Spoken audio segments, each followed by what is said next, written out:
سورہ قاف پارہ نمبر 26 آیہ کریمہ نمبر 26، 23، 28 اور 29۔ نحمدہ ونصلی ونسلم علی رسولہ الکریم، اما بعد فاعوذ باللہ من الشیطان الرجیم، بسم اللہ الرحمن الرحیم۔ الذی جعل مع اللہ الہا آخر فألقیاہ فی العذاب الشدید، قال قرینہ ربنا ما اطغیتہ ولکن کان فی ضلال بعید، قال لا تختصموا لدی وقد قدمت الیکم بالوعید، ما یبدل القول لدی وما انا بظلام للعبید۔ صدق اللہ العظیم۔ الذی جعل مع اللہ، جس نے اللہ کے علاوہ کسی دوسرے کو معبود قرار دیا، فَأَلْقَيَاهُ فِي الْعَذَابِ الشَّدِيدِ، تو تم اس کو ڈال دے سخت ترین عذاب میں۔ قال، کہے گا قرینہ، اس کا ساتھی، ربنا، اے ہمارے رب، ما اطغیتہ، میں نے اس کو گمراہ نہیں کیا، ولیکن، لیکن، کانا تھا، فی ضلال بعید، یہ خود ہی پرلے درجے کی گمراہی میں۔ قال، اللہ جل سبحانہ وتعالی فرمائے گا، لا تختصموا لدی، میرے سامنے جھگڑا مت کرو، وقد قدمت الیکم، اور تحقیق میں اس سے پہلے تمہاری طرف بالوعید، عذاب کی وعید سنا چکا ہوں۔ ما یبدل القول، میری خبر نہیں بدلی جا سکتی، لدیہ، میرے سامنے، وما انا بظلام للعبید، اور نہ ہی میں بندوں پر ظلم کرنے والا ہوں۔ یہاں ایک بات اچھی طرح ذہن نشین رکھیے، جن لوگوں کو شرک یا کفر کا فتویٰ دینے کا شوق ہوتا ہے، وہ چھوٹی چھوٹی باتوں پر شرک کا فتویٰ لگا دیتے ہیں۔ آپ کسی اللہ کے برگزیدہ بندے کے آستانے پر گئے، شرک ہے۔ سیدی غوث اعظم کے 11ویں کا ختم دلایا، شرک ہے۔ سرکار علیہ الصلاۃ والسلام کا علم غیب مانا، شرک ہے۔ یعنی شرک کا شوق چڑھا ہوتا ہے۔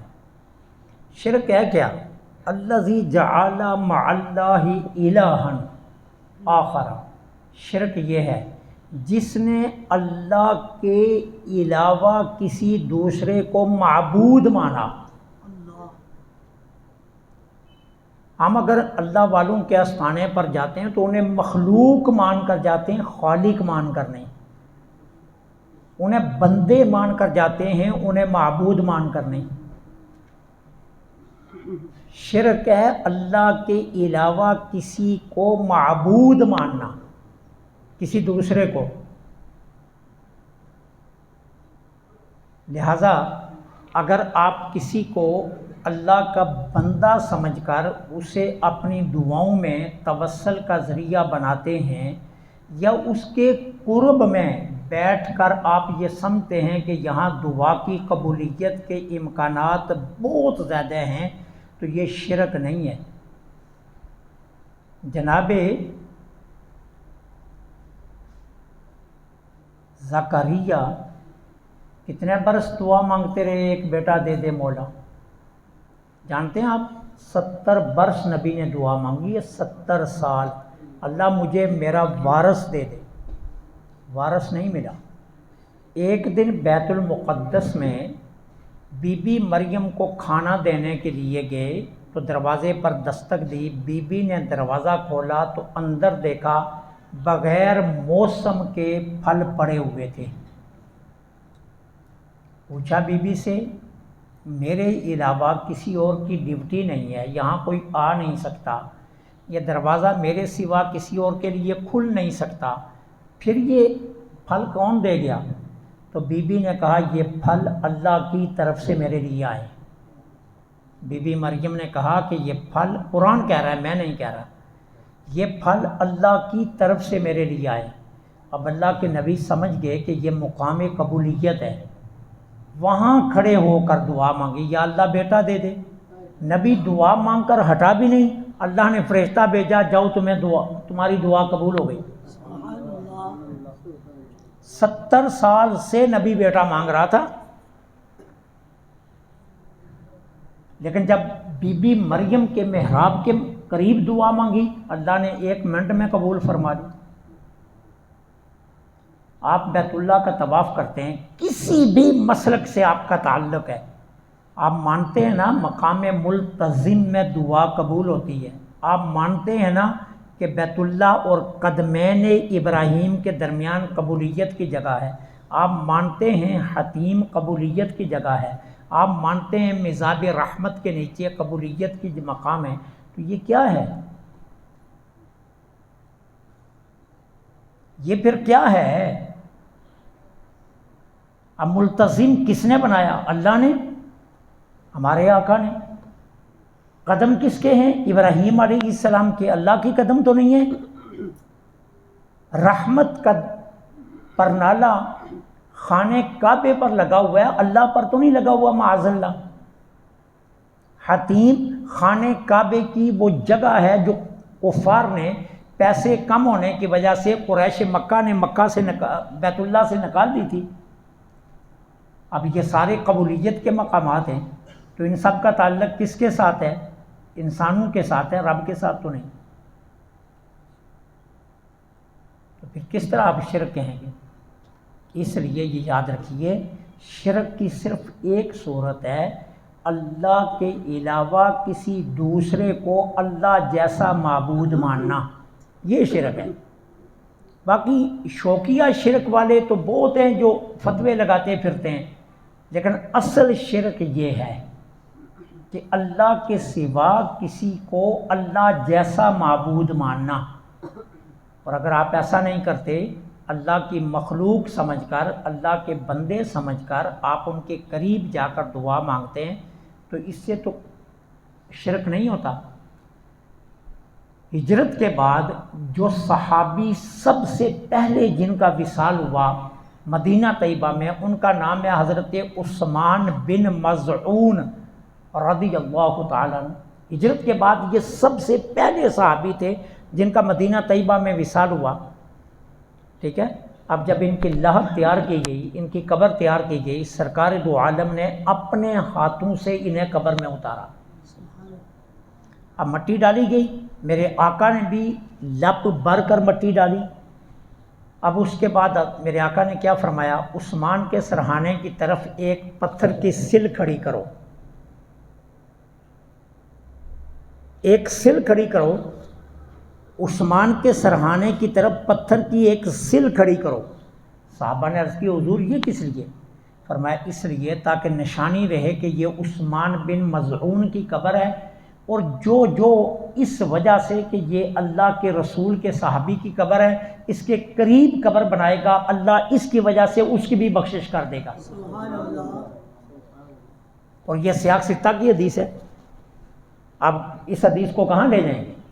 یہ ثابت کر رہی ہے کہ اللہ والوں کے قرب سے فائدہ ملتا ہے، اللہ والوں کے قریب جا کر جو بات عرض کی جاتی ہے وہ اللہ کریم جلدی سن لیتا ہے۔ تو یہ شرک نہیں ہے، شرک کسی بٹھی کا نام نہیں ہے جہاں جی چاہا مونگ پھلی بھنی اور اس کو جانا شرک کا فتویٰ دے کر بیچنی شروع کر لی۔ شرک یہ ہے کہ اللہ کے سوا کسی اور کو اللہ جیسا معبود ماننا، یہ شرک ہے۔ اب قرآن کیا کہہ رہا ہے؟ الذی جعل مع اللہ، جس نے بنایا یا قرار دیا اللہ کے علاوہ الہن معبود آخرہ کوئی اور۔ اب اللہ کیا حکم دے گا؟ فرشتوں اسے سخت عذاب میں ڈال دو، شدید ترین عذاب میں ڈال دو اسے۔ اب یہاں دیکھیے آپ، اللہ تعالیٰ نے تثنیہ کا صیغہ بولا۔ تثنیہ کہتے ہیں عربی زبان میں دو کو، حالانکہ یہاں فرشتہ ایک ہے جس کو حکم دیا جا رہا ہے۔ دو کا اللہ نے کیوں حکم دیا؟ دو کا اس لیے تاکہ تکرار ہو جائے، تاکید پیدا ہو جائے، ڈالو ڈالو۔ جس طرح بندہ کوئی کہتا ہے نا دو دو، تو وہ تاکید پیدا کر ہوتا ہے۔ اللہ فرما رہا ہے ڈالو ڈالو، ڈبل معنی، اس کو ڈالو جہنم کے سخت ترین عذاب میں۔ یہ کون سا کافر ہے؟ جو خود بھی اللہ کا انکار کرتا ہے، اللہ کی اطاعت کا انحراف کرتا ہے، اللہ کی نعمتوں کا کفر کرتا ہے، شکران نعمت نہیں کرتا، دنیا کے مال پر اتراتا ہے، مال اللہ کی راہ میں خرچ نہیں کرتا، خود بھی کفر کرتا ہے اور اوروں کو بھی کافر بناتا ہے۔ یہ وہ کافر ہے کہ جس کے لیے حکم ہوگا کہ اسے سخت ترین عذاب میں ڈالو۔ قال قرینو، کہے گا اس کا ساتھی۔ اس ساتھی سے مراد کون ہے؟ شیطان۔ جو ہر بندے کے ساتھ ایک شیطان ہے نا، وہ شیطان کہے گا قیامت کے دن، کیا کہے گا؟ ربنا، اے ہمارے رب، ما اطغیتو، میں نے اس کو گمراہ نہیں کیا۔ وہ اپنی جان چھڑائے گا، اس سے بری ہو جائے گا۔ شیطان، ابلیس جو اس کے ساتھ تھا زندگی میں، وہ اس سے برات کا اعلان کرے گا اور اس کی تکذیب کرے گا کہ میرے کہنے پر اس نے کچھ نہیں کیا، میں نے اس کو گمراہ نہیں کیا۔ وَلَٰكِنْ كَانَ فِي ضَلَالٍ بَعِيدٍ، بلکہ یہ خود پرلے درجے کا گمراہ تھا۔ وہ کیسے؟ میں نے تو صرف دعوت دی گناہ کی اور اس نے قبول کر لی، یہ نہ کرتا۔ میں نے تو دعوت دی ہے نا، تو یہ نہ کرتا قبول۔ اب اس نے اپنے اختیار سے کفر کیا، میرے کہنے پر نہیں کفر کیا۔ اس کے پاس اختیار تھا، میری بات کو رد کر دیتا، نہ مانتا میری بات۔ میں نے کوئی زبردستی کی تھی، میں نے اس کی ٹانگ میں کوئی کڑی ڈالی ہوئی تھی، یا میں نے اس کا گلا دبایا ہوا تھا کہ میں تیری جان لے لوں گا اگر تو نے میری نہ مانی؟ میں نے تو صرف دعوت دی ہے، میں نے اس سے زبردستی نہیں کی ہے۔ تو قیامت کے دن شیطان اللہ کی بارگاہ میں برات کا اعلان کر دے گا، تکذیب کرے گا۔ اللہ یہ میرے اوپر الزام لگاتا ہے، شیطان نے کروایا، شیطان نے کروایا۔ شیطان قیامت کے دن کہے گا اللہ میں نے تو نہیں کروایا، میں نے تو صرف دعوت دی تھی، یہ میری دعوت نہ مانتا، میں نے کوئی اس کے ساتھ زبردستی کی تھی۔ اس کا بھائی جب نماز پڑھنے جا رہا تھا تو اس کے بھائی کو میں نے نہیں روکا، وہ چلا گیا میرے روکنے کے باوجود، یہ بھی میرے روکنے کے باوجود چلا جاتا۔ اس کا بھائی اللہ کی راہ میں مال خرچ کر رہا تھا اور یہ بینک میں جمع کروانے چلا جا رہا تھا، تو میں نے اس کے بھائی کو بھی روکا تھا، اس کو بھی روکا، اس کے بھائی نے میری نہیں مانی، اس نے کیوں مانی؟ نہ مانتا۔ تو وہ برات کا اعلان کر دے گا، وہ تکذیب کرے گا، وہ انکار کر دے گا شیطان۔ اب جب یہ دونوں آپس میں جھگڑنا شروع ہو جائیں گے، کیا وہ بندہ کہے گا نہیں میں نے اس کے کہنے پر کیا، شیطان کہے گا نہیں میرے کہنے پر کچھ نہیں ہوا۔ اب اللہ کیا فرمائے گا؟ اللہ تختصموا لدیّ، میرے سامنے جھگڑا مت کرو، میرے سامنے جھگڑنے کی ضرورت نہیں ہے۔ کیوں؟ قد قدمت الیکم بالوعید، میں اس سے پہلے تمہیں عذاب کی وعید سنا چکا ہوں۔ کیسے؟ اپنے نبی بھیج کر، اپنے رسول بھیج کر، آسمانی کتابیں بھیج کر، علماء کے ذریعے، صلحاء کے ذریعے، واعظین کے ذریعے، مبلغین کے ذریعے میں تمہیں بتا چکا ہوں کہ اگر شیطان کی مانی تو مار پڑے گی، اور اگر رحمان کی مانی تو کامیاب ہو جاؤ گے۔ یہ بات تمہیں علماء نے بتائی نہیں، نبیوں رسولوں نے بتائی نہیں، اور کہا نہیں کہ اگر رب کو مانا تو بات بن جائے گی، اور اگر رب کا انکار کیا تو یاد رکھنا تمہیں سخت عذاب دیا جائے گا۔ تو میں تو پہلے ہی تمہیں وعید سنا چکا ہوں، اب میرے سامنے جھگڑا مت کرو۔ پھر ما یبدل القول لدیّ، میرے سامنے میری خبر کو بدلا نہیں جا سکتا۔ بندہ کوشش کرے گا نا بدلنے کی، اللہ فرمائے گا میرے سامنے خبر کو بدلا نہیں جا سکتا۔ کیسے بدلے گا تم؟ تو کیا کہتا ہے شیطان نے مجھے کہا؟ نہیں نہیں، کیسے تم کہہ دے گا کہ شیطان کے کہنے پر میں نے سب کچھ کیا؟ جب تو نیکی کرتا تھا اس وقت شیطان بھی تیرے ساتھ ہوتا تھا نا، جب تو اچھی بات بولتا تھا اس وقت بھی تو شیطان تیرے ساتھ ہوتا تھا، جب تو نے اس وقت اس کی نہیں مانی باقی وقتوں میں کیوں مانی؟ نہ مانتا، ٹھیک ہے نا۔ وہ بڑا اچھا جو ہے نا، وہ ایک ہیں ہمارے ڈبیٹر عارف صدیقی صاحب، وہ بڑی اچھی گفتگو کرتے ہیں۔ تو لیکچر ہو رہا تھا ان کا، تو لیکچر کے درمیان ایک بندہ اٹھا جو یورپ سے آیا ہوا تھا، پاکستانی نیشنلٹی اس کی یورپ کی تھی۔ اس نے کہا جی کہ فوڈ کے اعتبار سے یورپ بہت بہتر ہے، وہ خوراک اصلی دیتا ہے۔ ہم جب پاکستان میں آتے ہیں تو ہمیں اصلی خوراک کا بڑا مسئلہ بنتا ہے۔ تھا پاکستانی لیکن نیشنلائز تھا وہ ادھر کا۔ تو عارف صدیقی صاحب نے بڑی اچھی بات کی، بہت اچھی بات کی۔ عارف صدیقی صاحب نے کہا مجھے یہ بتاؤ پیزا اچھا ہے یا پراٹھا اچھا ہے؟ تو وہ بندہ خود ہی بول پڑا، کہتا جی پراٹھا اچھا ہے۔ تو عارف صدیقی صاحب نے کہا کوک اچھی ہے یا لسی اچھی ہے؟ تو اس نے کہا جی لسی اچھی ہے، ٹھیک ہے نا۔ اب عارف صدیقی صاحب نے اس کو کہا یہ بتاؤ میکڈونلڈ اچھا ہے یا اپنی بیگم یا اپنی ماں کے ہاتھ کا بنا ہوا کھانا اچھا ہے؟ اس نے کہا جی ماں اور بہن کا بنا ہوا کھانا اچھا ہے۔ تو اس نے کہا پھر تم خود یورپ کے بہکاوے میں آئے ہوئے ہو، سچی بات یہ نہیں ہے جو تم کر رہے ہو کہ جی یورپ فوڈ بہت اچھی دیتا ہے، فوڈ اپنا ملک اچھی دیتا ہے، لیکن مصیبت کیا ہے کہ ہم ان کے پیچھے لگ کر ان کی فوڈ کھاتے ہیں۔ ابھی صدر بازار نکلو، شوارمے والوں کے ایسے پیسے رش ہے جیسے مفت میں بانٹ رہے، تو ان کو اپنے گھر کی روٹی اچھی نہیں لگتی، گھر کا سالن اچھا نہیں لگتا۔ یہ جو لائنوں میں لگے ہوئے جوان، ان سے پوچھے تو صحیح نہ کوئی۔ تو اصل بات یہ ہے کہ ہم ہیں بہکاوے کے پیچھے ذہنی غلام، ہم ہیں ذہنی غلام۔ جتنی دیر تک ہمارا ذہن غلامی سے نہیں نکلتا نا، ہم آزاد نہیں ہو سکتے۔ ہم کہتے ہیں جی یورپ بہت اچھی فیڈ دیتا ہے، اب نیڈو بڑا اچھا دودھ ہے۔ ایمان سے بتاؤ اگر پانی نہ ڈالا جائے نیڈو اچھا ہے یا بھینس کا دودھ اچھا ہے یا گائے کا دودھ اچھا ہے؟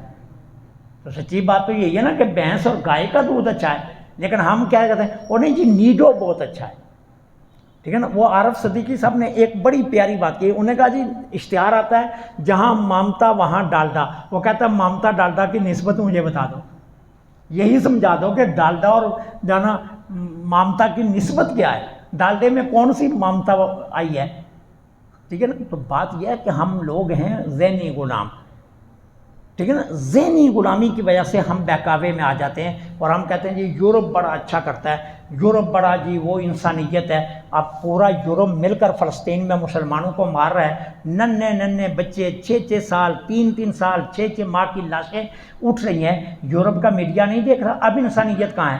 کتوں کو پالنے والے کتے اب انہیں انسان نظر نہیں آ رہے۔